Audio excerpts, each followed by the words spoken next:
Seni tanımak gerçekten harika. İyi ki seni tanıdım. İyi ki Adana'ya gitmişim, iyi ki Antalya'ya gitmişim, iyi ki senin gibi dünya tatlısı, kültürelcisi, şahane bir insanla tanıştım.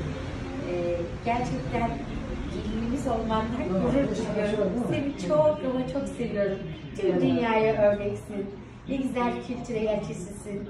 Sesin güzel, ruhun güzel, kendin güzel. Sen de muhteşemsin. Sizin kalbinizin muhteşem gibi değil mi?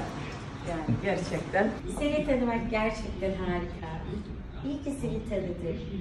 İyi ki Adana'ya gitmişim, iyi ki Antalya'ya gitmişim, iyi ki senin gibi dünya tatlısı, kültürelcisi, şahane bir insanla tanıştım.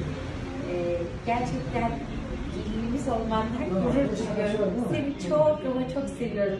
Tüm dünyaya örneksin.